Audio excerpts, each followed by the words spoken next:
The experience of stability is pervasive.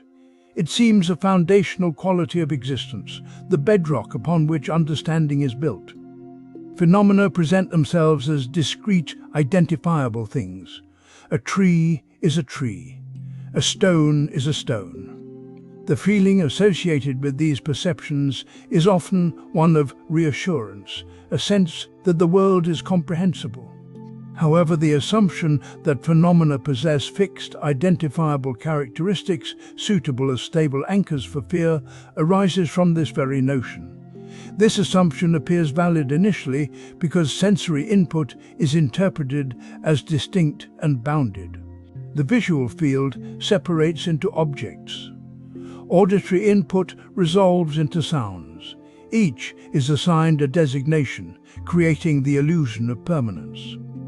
This arrangement provides a framework, a scaffolding upon which to construct meaning. Fear, in many instances, clings to these perceived anchors. The fear of loss, for example, is intrinsically linked to the belief that what is possessed remains. The fear of harm is predicated on the idea of a vulnerable, enduring self. Sustaining conditions for this mistaken assumption include a cognitive tendency toward categorization. The human mind naturally seeks to organize experience, to group similar things together. Pattern recognition serves a vital function, allowing for rapid assessment and response to the environment. Alongside this is a neurological preference for predictable stimuli. Novelty can trigger unease. The familiar offers a sense of control. These preferences reinforce the appearance of stability in phenomena. They encourage the perpetuation of a system where everything fits into a place. Yet, examination reveals a different truth. All phenomena are in constant flux. The tree that appears solid is continually engaged in processes of growth, decay, and interaction with its surroundings. The stone weathers, erodes, transforms over time. Even seemingly inert objects are implicated in ceaseless change. The distinction between one moment and the next is a subtle threshold, but it marks a difference nonetheless. The act of categorization, meant to clarify, instead obscures. It imposes an artificial structure upon an inherently dynamic process. The attempt to define something stable, to nail it down with a label, freezes it in a moment, ignoring the broader sweep of its existence. This freezing solidifies the belief in its inherent, enduring nature.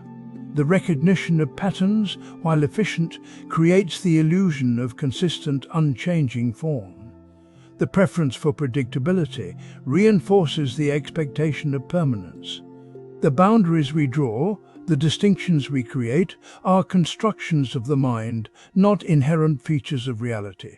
They are tools for navigating the world, useful perhaps, but ultimately deceptive. The fear that attaches itself to these imagined anchors loses its foundation when the anchors dissolve. The perceived solidity of things is revealed to be a temporary arrangement, a fleeting appearance. The initial reassurance vanishes, leaving only the ongoing dance of existence. The presumption of fixed characteristics, therefore, ceases to be a reliable description. The experience of dissatisfaction often originates within the assumption of a continuous self. This assumption is compelling. It feels inherently real. It supports the notion of a future state requiring protection, a future that must be secured, improved, or avoided. The demand for such security generates anxiety. It fuels the pursuit of external factors believed to guarantee that future. The intensity of this pursuit and the frustration encountered within it constitutes a significant portion of what we recognize as suffering. This conviction of a continuous self appears validated by the structure of autobiographical memory. Memory is not a static record, but a reconstruction, a narrative woven from disparate events. This narrative establishes a personal history, presenting it as a linear progression of experiences belonging to a singular, identifiable entity. Furthermore, memory anticipates future events, projecting them as extensions of this established history.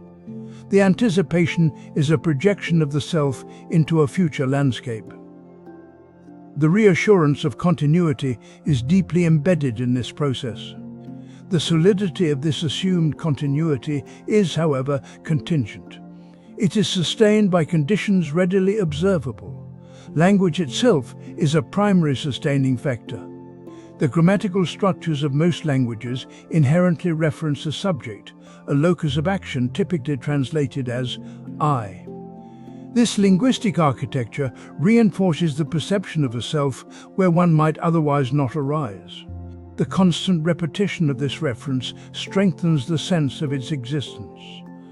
Beyond language, habitual identification with bodily sensations contributes to the illusion. The flow of physical sensations, warmth, coolness, pain, pleasure, is experienced as belonging to a continuous underlying self.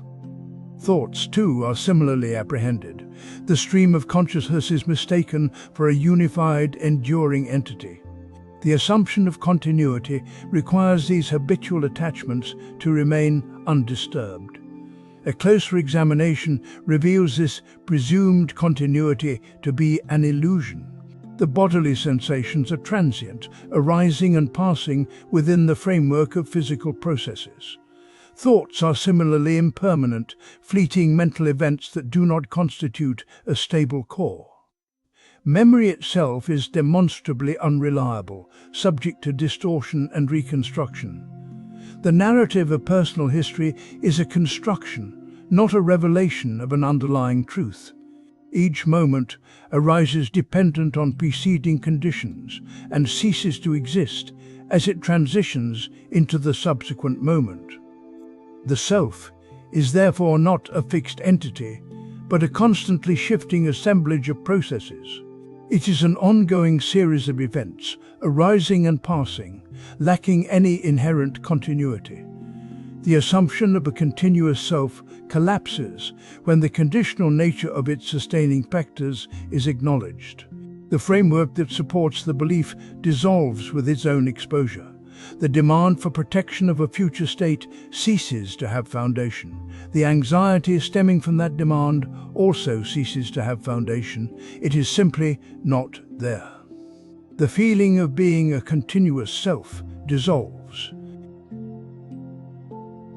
The sensation of security frequently arises from the feeling that conditions exist in a fixed state.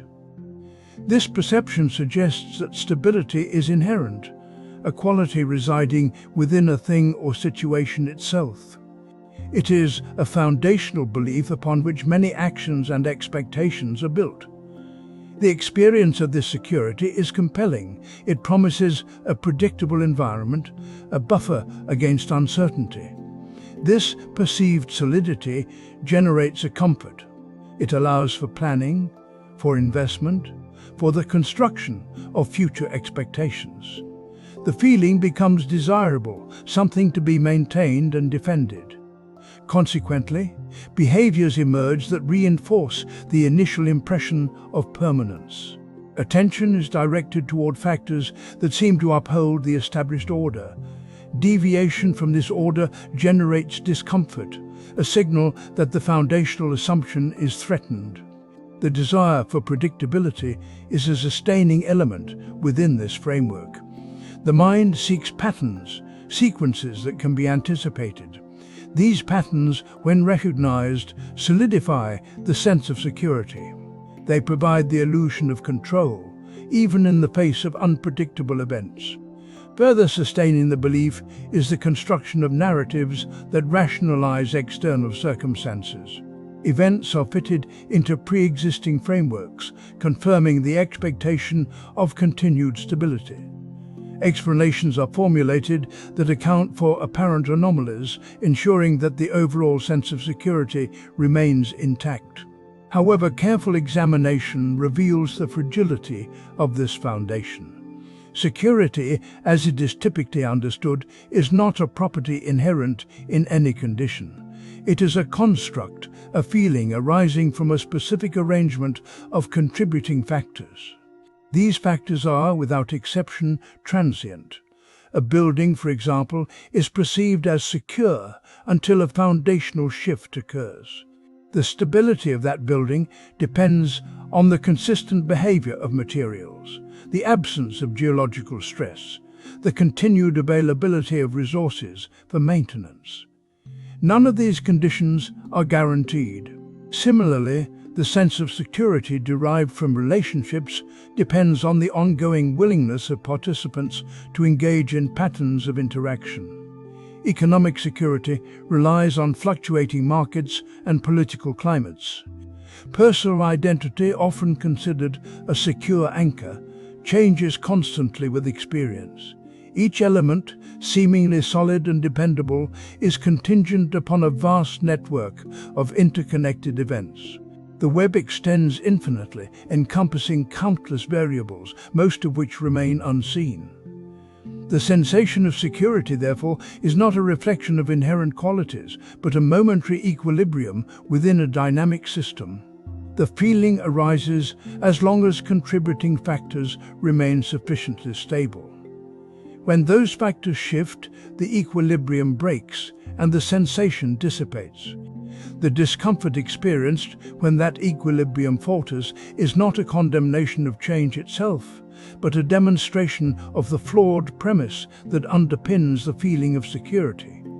It reveals that the perceived solidity was always a provisional arrangement, susceptible to dissolution. The experience then dissolves into the recognition that all conditions are fundamentally contingent. The impulse to secure lasting conditions appears, initially, as a sensible undertaking. We recognize the value of maintaining favorable circumstances.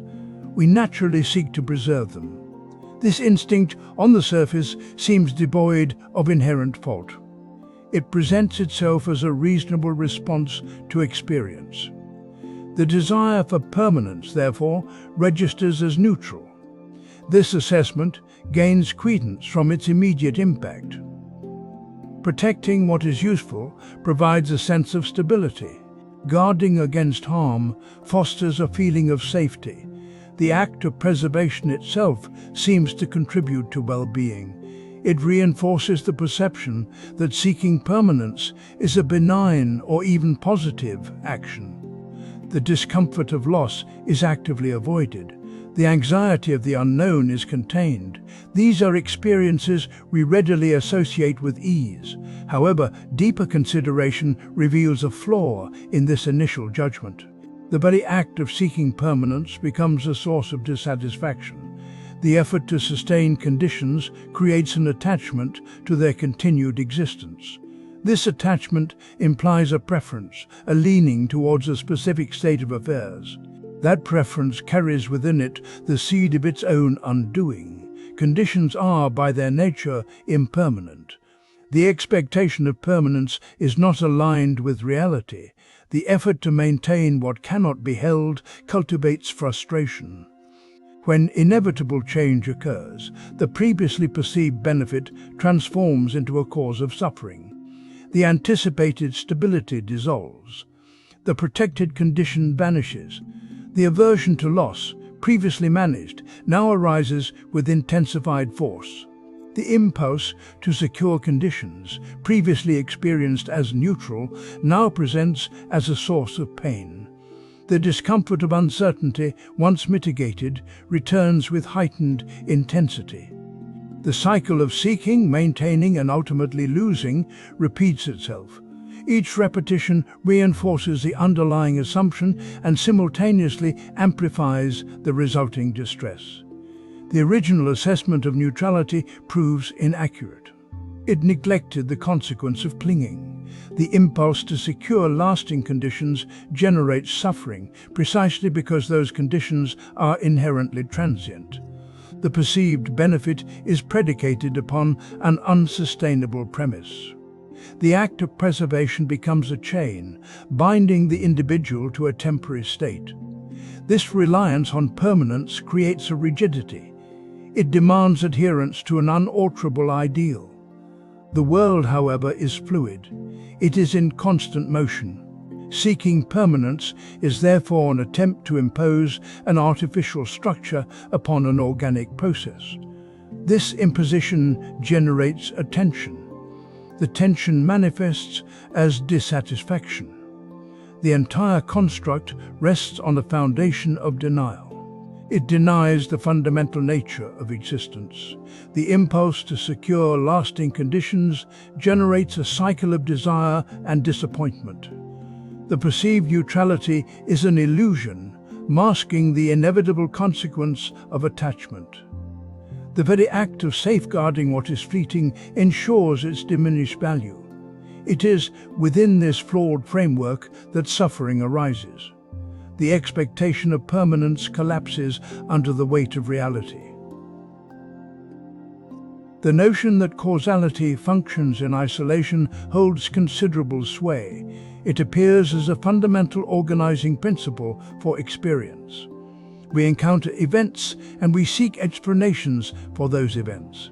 The simplest explanation often involves identifying a single preceding factor, a cause that directly produced the observed effect. This approach fosters a sense of control and predictability, a feeling that understanding precedes action. The structure of narrative reinforces this assumption. Stories rely on clear sequences of events, with each event logically resulting from a prior one. This sequential arrangement simplifies the process of understanding and facilitates the transmission of information. Without it, coherent communication would be difficult, if not impossible. This reliance on linear progression shapes our perception of reality. The consequences of adhering to this isolated causality extend beyond simple comprehension. The belief creates a tendency to assign blame or credit based on singular factors. A failure is attributed to a specific action or deficiency.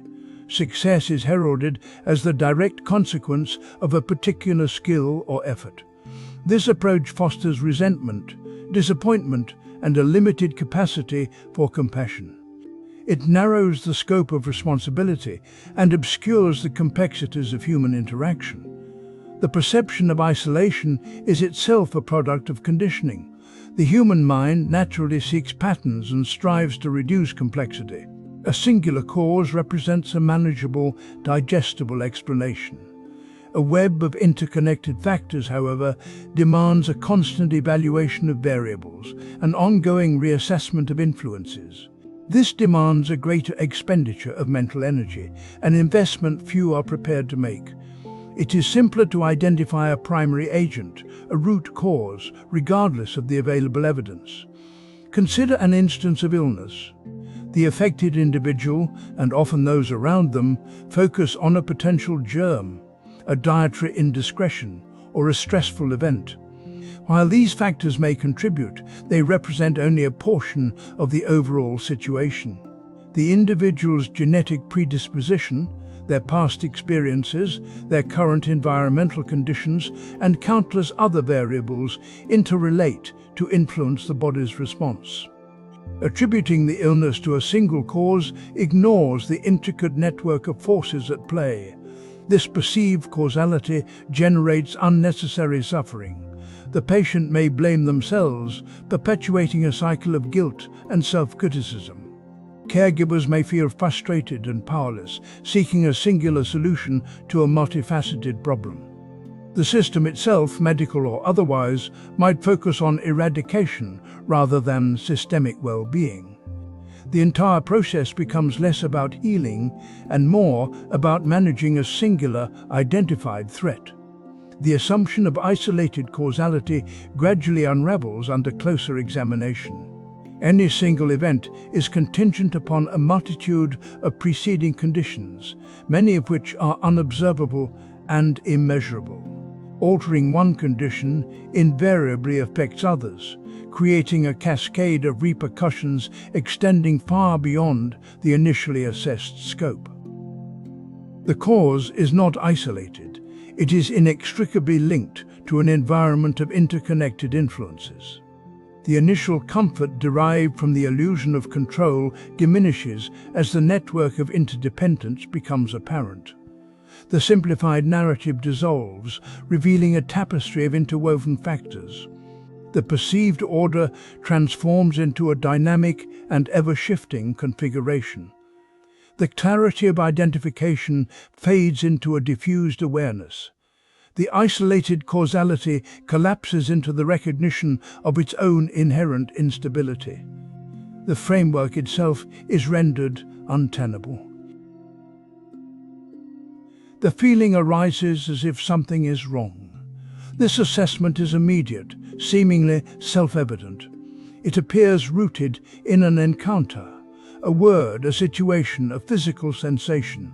The feeling intensifies, registers as suffering, and the immediate impulse is to assign a cause. External conditions invariably present themselves as candidates. The logic is straightforward. Hardship exists, suffering exists, therefore hardship produces suffering. Observing the world confirms this correlation.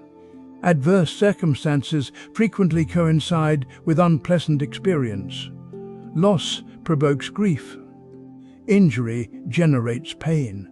Disappointment breeds dissatisfaction. This association solidifies the initial assumption suffering is a product of external circumstances. This understanding perpetuates itself. It is sustained by the ongoing accumulation of such correspondences. Each instance reinforces the idea that the world is a source of discomfort, a generator of negativity. The belief gains further purchase through the implicit assumption of a self experiencing this negativity. This self is perceived as separate, distinct from the external world that is purportedly causing it distress. The self, in this formulation, is not merely observing, it is being acted upon. It is the recipient of external forces. It requires protection from these forces, justification against them. It needs to be defended. The need to defend becomes a condition itself, creating further avenues for dissatisfaction. Consider a moment of perceived loss. The loss, whether tangible or abstract, initiates the feeling of suffering. The sustaining factor is the adherence to the premise that the loss, the cause, it is not merely a condition arising within a field of conditions. The perceived stability of the self that has been diminished by this loss, is what solidifies the association. Without the presumption of a stable, enduring self, the event remains simply that, an event. The understanding of suffering as an external product is not a foundational truth. It is a conditional construction. The presumption of a stable self, separate from the conditions that arise, creates the space for this construction to take hold. The insistence on a singular, continuous identity is a sustaining condition. That identity is then inevitably subjected to the effects of impermanence. The world is not inherently cruel. It is a relational field of constant change. Experiences are transient. They appear and disappear. The interpretation of those experiences as attacks on a stable self, as evidence of external sources of suffering, is the critical misstep. The feeling itself is not the problem, it is the attribution of origin, the assignment of blame that generates the suffering. This attribution rests on an illusion. The self, as a fixed entity, does not exist. The belief in separation then dissolves into the recognition of interdependence. Suffering, previously identified as an external imposition, reveals itself as a misinterpretation of an ever-changing relational landscape. The feeling remains, but its significance shifts. It is no longer a confirmation of a damaged self, but a manifestation of impermanence. The feeling ceases to be suffering. The appearance of solidity is immediate. A table is a table. It stands, it occupies space, it is demonstrably present. The conviction of this presence, the certainty of its being, anchors everyday experience. This certainty is the foundation upon which action, thought, and relationship are built. It also constitutes a misapprehension. The suffering that arises from this misapprehension is not dramatic. It is the constant low thrum of dissatisfaction, the persistent feeling that something is lacking or that something is not as it should be. Clinging to the table, for example, might not involve physical attachment, but it does involve a reliance upon its continued presence, a frustration when it is removed or damaged. More broadly, the assumption of inherent existence generates anxiety concerning impermanence. The table will decay, be broken, or cease to exist. This future absence generates a present unease. The persistence of this assumption is not arbitrary. It is actively sustained by cognitive processes. The mind tends toward categorization, toward the creation of discrete, bounded entities. This is a practical necessity for navigation. The world cannot be experienced as undifferentiated flux. The impulse to classify naturally extends to the assignment of inherent qualities. This is a table. Therefore, it possesses the qualities of a table. This process, frequently termed reification, creates the illusion of an independent self, a self separate from the conditions that constitute it. This illusion appears valid because the table appears to exist independently. It persists even when unobserved. Its characteristics, its weight, its color, its shape remain constant regardless of whether anyone is perceiving them. This perceived independence is not, however, an indication of inherent existence. It is a function of the complex interplay of causes and conditions. Consider the table itself. It is the result of a tree's growth, a process influenced by sunlight, water, and soil composition. It is the result of human labor, involving the selection of wood, the operation of tools, and the application of skill. It is the result of economic factors, influencing production and distribution. To perceive the table as an independent entity is to ignore this vast network of dependencies. Its existence is entirely conditional. It arises of these conditions. It ceases to exist. Those conditions cease. The distinction is subtle but critical. To say that something arises in dependence upon conditions is not to deny its existence. It is to deny that it possesses an inherent, independent existence. The table is present, it functions, it serves a purpose, but its presence is entirely contingent. Its qualities are not intrinsic to its being, but are manifestations of a complex web of interconnected factors. To examine the origins of the table, tracing its existence backward, reveals only further dependencies, an unbroken chain of causation. This examination, repeated for any perceived phenomenon, yields the same result. The illusion of inherent existence dissolves in the face of this relentless demonstration of dependence. What remains is the ongoing procession of events, arising and passing, entirely devoid of inherent qualities. The experience registers as a threat, a sound, a shadow, a shift in the air. Something is perceived as harmful, requiring a response. This perception carries an immediate valence, a sense of urgency that prompts action or avoidance. The assumption underpinning this experience is that the threat exists independently, possessing an objective reality separate from the perceiving mind. This is the foundation upon which the cascade of reaction is built. It appears that the external world presents realities to be assessed. Sensory data arrives, seemingly unbiased and straightforward. A loud noise is simply a noise. A darkened space is simply a darkened space. The brain registers these inputs and categorizes them. This process seems to offer an accurate reflection of what is there. Yet, the assessment of threat does not originate from the noise or the darkness itself. It is an additional layer, a subsequent interpretation. The maintenance of this assumption is largely dependent on the prioritization of sensory data. Reliance on these signals as primary indicators of reality reinforces the notion of an external threat. Habitual interpretation further solidifies this view. Patterns are established, past experiences are brought to bear, and expectations are formed. The brain actively seeks confirmation of pre-existing notions.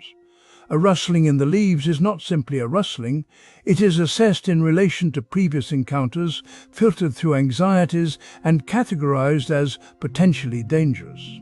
This categorization is a construction. It is not an inherent property of the sensory input. The rustling remains a rustling devoid of intrinsic threat. The designation of threat emerges from the interaction of sensory information and cognitive frameworks. It is a mental label imposed upon an otherwise neutral phenomenon. These frameworks are fluid. They are shaped by genetics, environment, and personal history. They are constantly shifting, influencing the nature of the perceived threat. Consider that the same sensory input can be perceived differently by different individuals, or by the same individual at different times. A sound that evokes fear in one person might elicit curiosity in another. A shadow that appears menacing in dim light might seem innocuous in bright sunlight. These variations demonstrate the conditional nature of perception. The perceived threat is not a fixed entity. It is contingent upon the subjective viewpoint.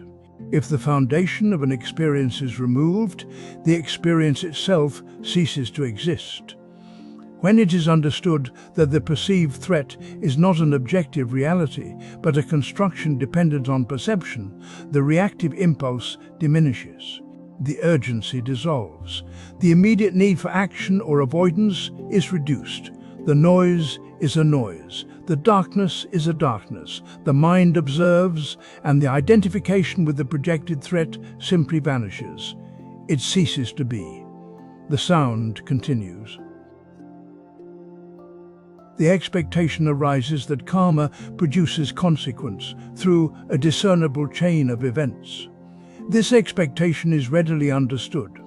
The common understanding of karma posits action followed by predictable result. The seeming logic of this view generates a sense of order within experience. It provides a framework for interpreting events, both personal and observed. The belief in a direct causal linkage fosters a search for origins. When suffering appears, the tendency is to identify a prior action, a root cause. This identification grants the illusion of control. It suggests that suffering, like all events, is solvable through analysis. The process of analysis reinforces the original premise. That action invariably leads to consequence in a traceable manner. This premise, however, ignores the pervasive influence of interdependent conditions. Karma does not function as a simple equation. It is not a system of precise accounting where every deed is balanced by a commensurate outcome. The unfolding of karmic consequence is reliant on a web of factors. These factors are numerous and constantly shifting.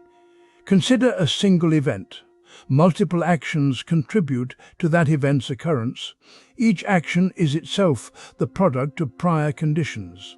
These conditions encompass intentions, circumstances, the actions of others, and a vast array of influences that defy complete enumeration. The interaction of these conditions creates a situation far more complex than any direct connection.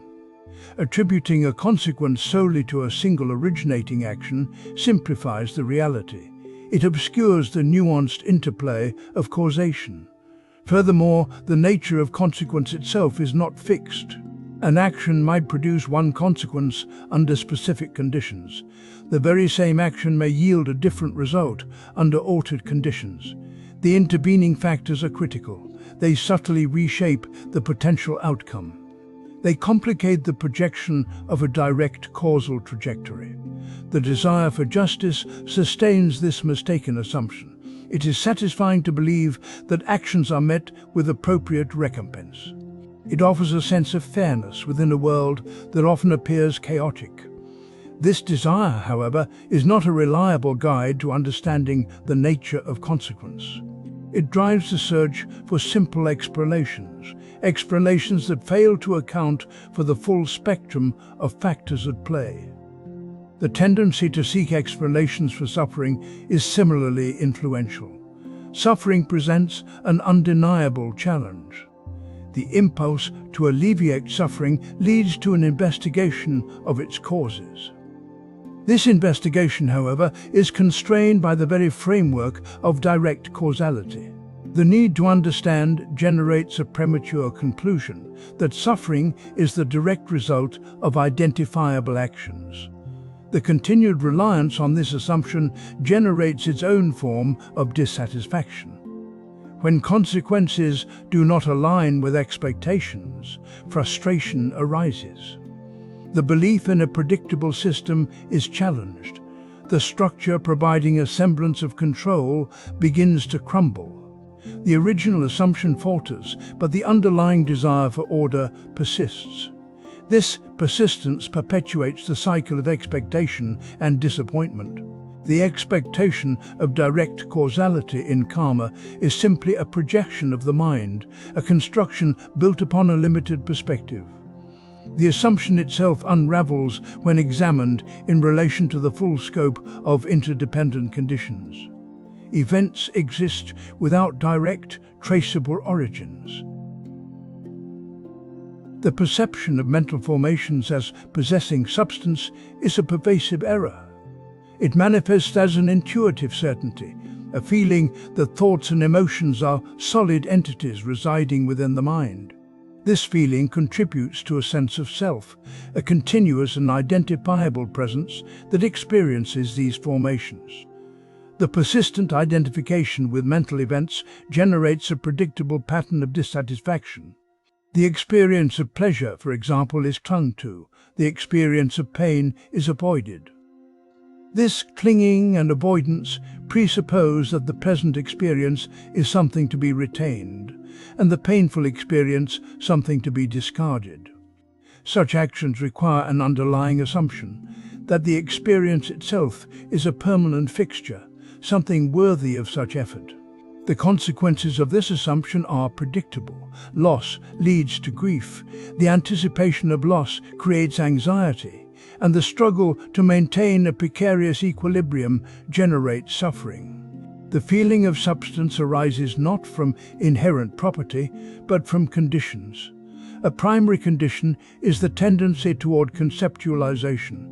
The mind naturally categorizes, labels, and constructs narratives. These processes inherently solidify the fluidity of experience. A fleeting sensation becomes sadness. A series of impulses becomes anger. These labels imply a discrete, bounded event, a thing that exists independently of its arising and cessation. Without this labeling, the experience remains precisely that, a transient occurrence, not a defined entity. Further sustaining this error is a general lack of direct awareness regarding the impermanent nature of mental formations. Attention is typically drawn to the content of experience, the object of thought, rather than to the process itself. The focus remains external to the arising and passing away. This lack of introspection reinforces the perception of substance, because the ephemerality of the events remains unobserved. Examination of mental formations reveals their true nature. The feeling of sadness, for instance, does not appear fully formed. It arises, gradually intensifies, and then dissipates. It is a process, a sequence of events, not a static object. Similarly, anger is not a discrete presence, but a wave of physiological and cognitive changes. Each element of the experience, the physiological tension, the cognitive appraisal, the emotional response, is demonstrably impermanent. Careful observation extends this analysis. The very structure of thought is a process of continuous becoming. Each thought arises out of prior conditions and gives rise to subsequent conditions. It is inextricably linked to the constant flux of existence. To perceive it as substance is to freeze a river in time, to ignore the fundamental reality of its movement. The perception of mental formations possessing substance is not an illusion to be overcome, but a conceptual error to be recognized. It is a construct maintained by cognitive habits and the absence of direct observation. When these sustaining conditions are examined, the feeling of solidity dissolves. The mental event remains, but it is no longer regarded as an enduring entity. The feeling of self, predicated on these formations, also diminishes. The expectation of a continuous, stable identity proves untenable. The framework collapses into the background of awareness. The impulse to manage circumstances frequently generates results consistent with expectation. An action is performed, and a consequence follows. This predictability reinforces the sense that circumstances can be directed. The feeling of direction, of agency, becomes a sustaining element within the process. The more frequent the actions produce anticipated outcomes, the stronger this sustaining element grows. The feeling of agency implies a capacity to alter the course of events. This capacity is perceived as a form of control. Control, in this sense, signifies the power to guide conditions toward a desired state. The desired state is itself often predicated on the absence of conditions deemed undesirable. The elimination of the undesirable becomes a project, a task amenable to directed action. However, the consistent production of predictable outcomes is a conditional phenomenon. The success of an action is dependent on a multitude of factors existing at the moment of its performance. These factors extend beyond the scope of deliberate intention. Atmospheric conditions, the actions of others, the state of physical systems, all contribute to the unfolding of events. Their influence is often unnoticed, yet it is invariably present. The assumption that control is attainable through direct manipulation relies on the continuity of these conditions. It requires that they remain sufficiently stable to permit a predictable relationship between action and consequence. Disruption to these conditions, even seemingly minor disturbances, can invalidate the expected outcome. The project of elimination, of directing circumstances, becomes vulnerable to unpredictable shifts. Dissatisfaction arises when the anticipated consequence fails to materialize. The feeling of agency, so crucial to the process, is undermined. The framework of control, previously seemingly solid, begins to waver. The action is re-evaluated, the intention questioned. Further actions are undertaken, often with increased intensity, attempting to reassert the lost sense of direction. This creates a feedback loop, escalating effort in the face of continued uncertainty. The persistence of this feedback loop reinforces the sustaining belief in agency. Yet, the fundamental condition remains unmet. Control through direct manipulation is not attainable. The feeling of agency is itself a condition, not a causal force. It arises within a web of interconnected factors, as contingent as any other element of existence. The desire to influence events is similarly a condition, a perspective taken within a particular arrangement of phenomena. The assumption of control is predicated on a separation between the actor and the acted upon. It creates a boundary between the self and the world, a space within which manipulation can purportedly occur. This separation, however, is itself an illusion, a product of perceptual filtering. The actor is inseparable from the conditions that shape their actions. The acted upon is interwoven with the very fabric of that action. The notion of directing circumstances dissolves when the underlying assumption is recognized as a conditional formation. The feeling of agency, the desire to influence, these too are transient phenomena. They arise and pass away, dependent on conditions that are inherently impermanent. The cycle of action and consequence ceases to hold its apparent significance. Events simply occur. The sense of anxious thought's persistence generates dissatisfaction. It appears as a solid presence, a reliable element within experience. This perceived stability is the root of the matter. It is the mistaken assumption that anxious thoughts possess inherent stability and persistence. The experience suggests validity for this assumption. Thoughts arise, linger, and recur. They can dominate awareness, creating a feeling of being trapped within a specific line of thinking. This dominance feels substantial, resistant to simple alteration. The subjective feeling is one of being held, bound to a particular mental state.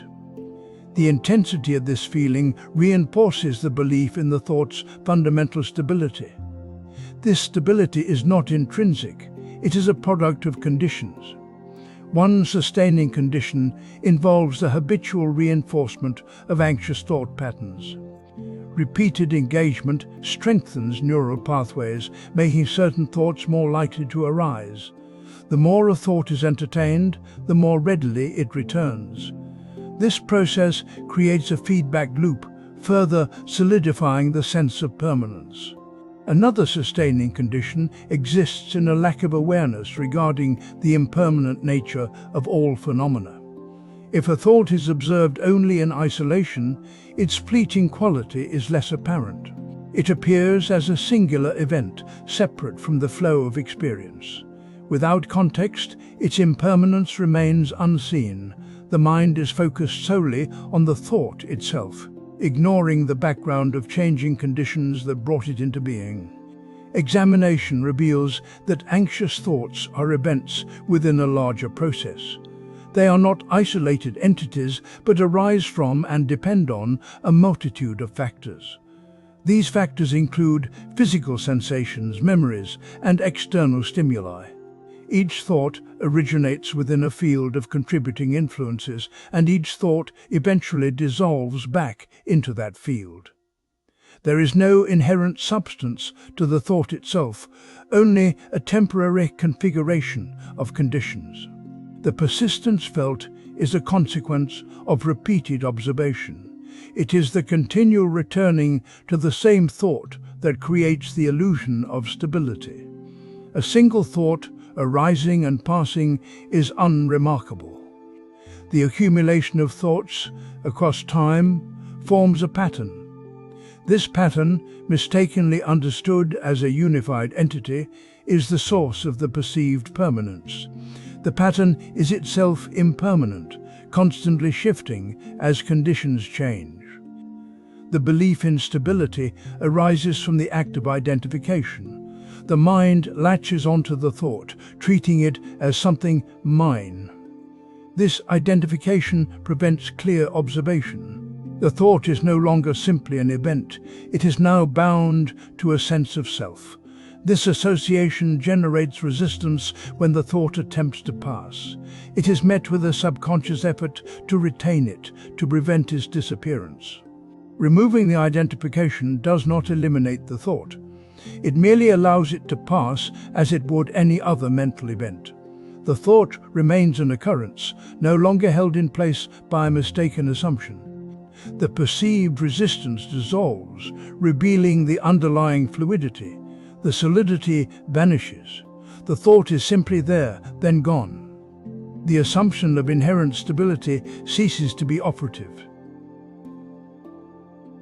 The feeling of being a self-directed actor is pervasive. It seems obvious to observe actions and then assign them to a source, a doer. This assignment reinforces the feeling of individual agency, the sense that one originates actions independently. The feeling itself is a persistent condition. This perception of agency functions as a foundation for countless judgments. Evaluations of actions, assessments of responsibility, and the construction of personal narratives all rely on the premise of a distinct, choosing entity. Without this presumption, the framework for these evaluations dissolves. The consequence is not necessarily immediate distress, but a persistent undercurrent of dissatisfaction. The dissatisfaction arises when the boundaries of this assumed agency are challenged. When events unfold contrary to anticipated outcomes, blame or credit is assigned. The agent, feeling entitled to a certain result, experiences frustration when that result is not achieved. The perceived lack of control generates discomfort. This discomfort is not the product of the event itself, but the product of the expectation created by the assumption of agency. The assumption arises within a network of conditions. Biological factors influence predisposition and response. Social structures shape behavioral norms. Cultural narratives provide frameworks for understanding action. Even the physical environment conditions, choices, and possibilities. The action, then, is not born from an independent source. It emerges as a confluence, a result of preceding factors, all interacting within a dynamic system. Consider a simple action, reaching for a cup. The movement itself appears to be a direct result of conscious volition. However, the capacity to move, the presence of the cup, the desire for its contents, the memory of having previously enjoyed its contents, each element contributes. Remove any single element and the action does not occur. The action is not cause, the agent, but is the conditions. The agent is not the origin. The agent is a point of confluence. The feeling of autonomy, therefore, is a construction.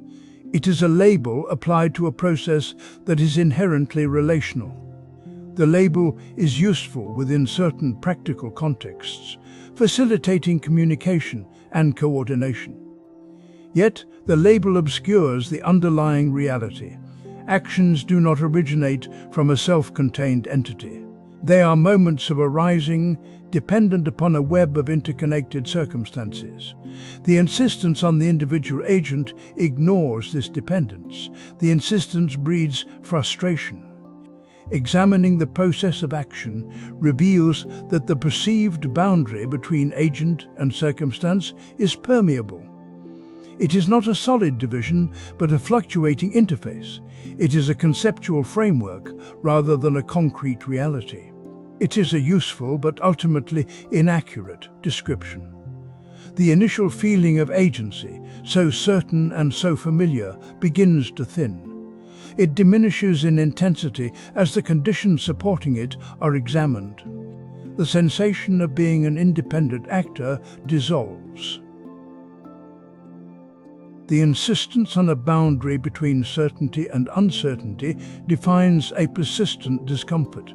It appears as a natural division, a clear demarcation within experience. We pursue certainty, and in the pursuit we encounter uncertainty, establishing a binary opposition.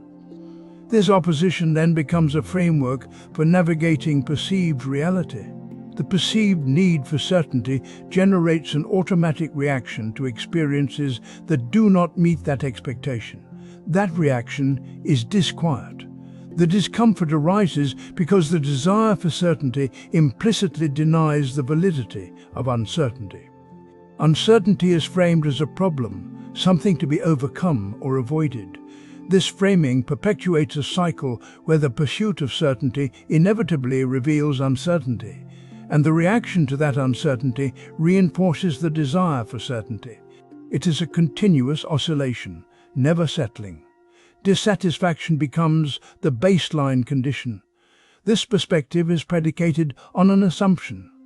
The assumption is that certainty and uncertainty represent mutually exclusive categories. They are positioned as opposites, as irreconcilable conditions. This position necessitates that one must be present while the other is absent. Such a framework demands clear distinction, a rigid separation. The structure itself prevents an observation of potential overlap. Consider the experience of a measurement. We strive for precision, aiming for a certainty in the value obtained. Yet, every measurement contains a degree of error, an inherent uncertainty.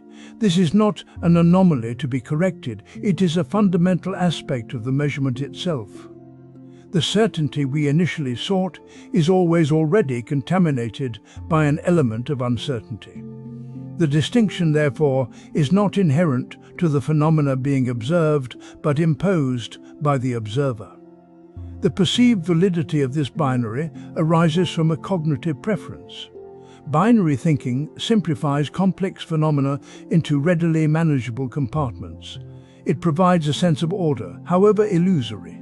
A fear of the unknown also sustains the division. Uncertainty is equated with risk, with instability, with a loss of control. This fear motivates the relentless search for certainty, even when that search actively generates the very thing it seeks to avoid. The reliance on this structure restricts the scope of possible understandings. The binary persists not because it accurately describes the nature of experience, but because it serves a function. It offers a temporary alleviation of anxiety. It does not reflect an inherent truth. It is a perceptual construction. Examining the conditions that sustain the distinction reveals its arbitrary nature. The initial assumption, the foundation of the perceived opposition, dissolves under scrutiny. The boundary between certainty and uncertainty vanishes, revealing a continuous spectrum. The framework that generated discomfort ceases to exist. Experience remains unaltered without the imposed separation. All distinctions are provisional.